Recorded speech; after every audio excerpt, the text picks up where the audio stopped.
was waiting for you. Not for too long, I hope.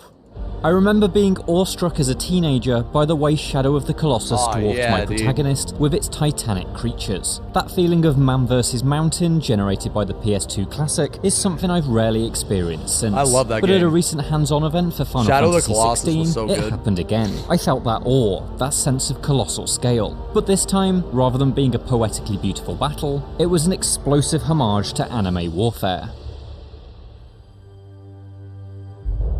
Dude, this game looks so good. The 2-hour demo was, according to developer Square Enix, a special version made for media to experience, and contents may differ from the final version. Pulled from around 5 hours into the story, the combat-focused segment contained a trio of boss battles that showcased Final Fantasy XVI's ambitious approach to scale. The first of these, a showdown with a spy named Benedicta, was a traditional human versus human clash that embraced the dexterity of this entry's new real-time action combat. But it was the other two, much grander fights that really caught my attention. Final Fantasy XVI sees a number of kingdoms caught up in a war over magical crystals. Key to this war are Eikons, colossal monsters that, if you're a Final Fantasy fan, you may know better as summons. In most previous games in the series, these deity-like creatures were effectively elaborate magic attacks, but in Final Fantasy XVI, they are vital components of the plot and act as major boss battles across protagonist Clive's journey. One such icon is Garuda, a 20-meter tall bird-like creature summoned by Benedicta that wields the power of wind. As I dodged and weaved around Garuda's legs and wings, deflecting blows that would kill a normal man, the battle called to mind scenes from kaiju movies and anime-like Attack on Titan. What the fuck? After dealing enough damage to stun her, I could fire a magical grappling hook into her jaw and yank her head down to the ground, opening her face up for a chain of hugely damaging attacks. Dude, is Clive like There's something inherently fucking exciting about ridiculously fights this badass? large, and Final Fantasy XVI seems to be fully committed to going as big as it possibly can. That's not to say the game's strengths are only in these gigantic boss fights, though. Much of the demo saw me storming through a castle while cutting down a whole garrison of swordsmen in the grittiest combat of Final Fantasy's 36-year history. Oh my god, he strikes just with gripped. fury, Hold on, impaling and even stomping on enemies that have hold on, he just did a grip. Garrison of swordsmen in the grittiest combat of Final Fantasy's 36-year Oh, that's sick. history. Hell yeah. Clive strikes with fury, impaling and even stomping on enemies that have fallen to the ground. That's not to say all the fantasy has been drawn out of Final Fantasy though. Bro, this is just like Devil May Cry like 5, dude. What the fuck? Far from it. Magical abilities frequently coat the screen with vibrant particle effects. It's all a bit overwhelming at first, and the arcade-like UI that constantly spits out damage numbers is an ugly contrast against the world's otherwise handsome art. But as I settled into the systems... I don't think so. I don't think so at all, man. This guy... Nah, I completely disagree with that. I want to see damage numbers. Yeah, I completely disagree with that. This guy's a fucking filthy casual. That's all it is. I found the blend of action and tactical abilities rewarding. It particularly came alive in the rapidly paced battle against Benedicta, who pushed me to make use of all of my many skills. None of your talents are rare indeed. Clive is a nimble fighter, and each swing of his sword reminds you that Final Fantasy XVI's combat director is Ryoto Suzuki, best known for his work on Devil May Cry and Dragon's Dogma. Fights feel fast, layered, and incredibly flashy. The core fundamentals are pulled from Japanese action classics: dodges, parries, uppercuts, and combo attacks. But built atop this is a magic system that sees you channel the power of different icons to unleash powerful That's so special sick, attacks. man. That grip. Oh my god.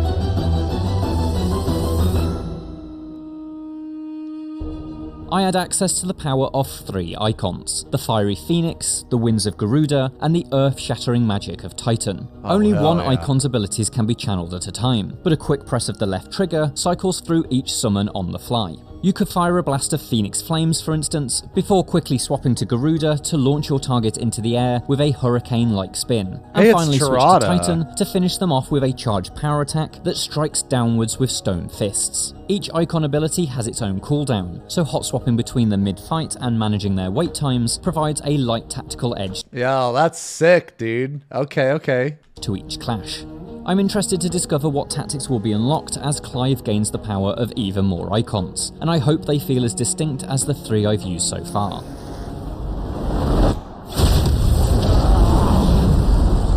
Clive!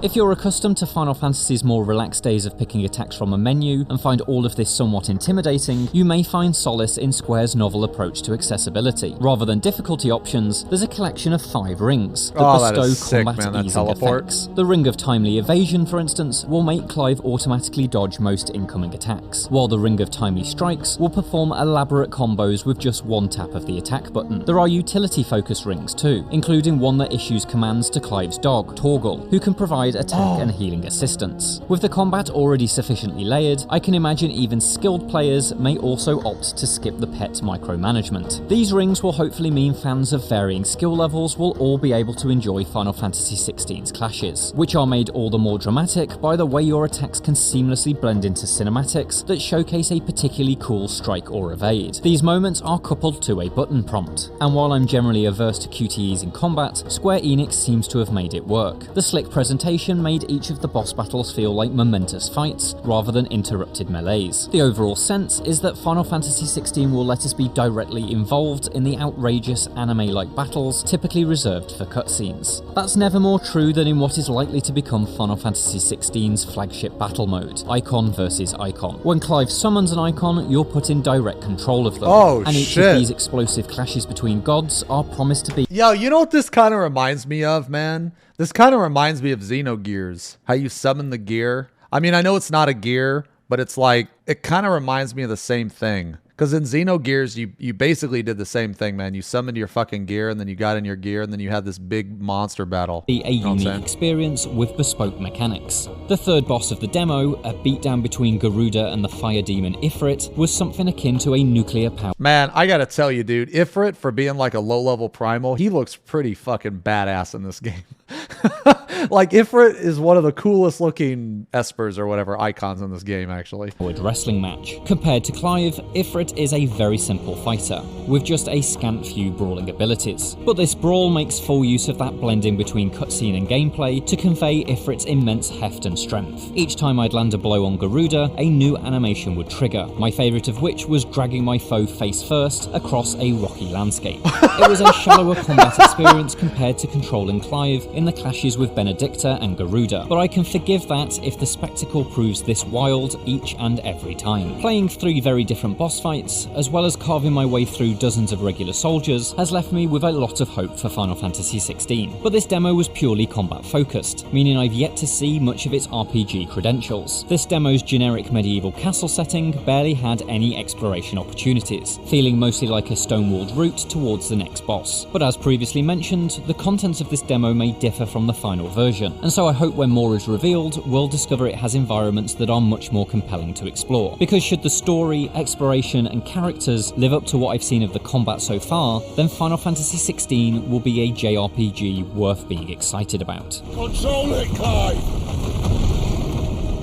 For more looks at upcoming games, check out our previews of Crime Boss Rock City like, and Kerbal Space Program 2. And for everything else, stick with IGN. It kind of reminds me a little bit of like Attack on Titan 2, when the main character would like freak the fuck out and he like turned into a Titan. I don't know, I think it looks sick. All right, this looks really good.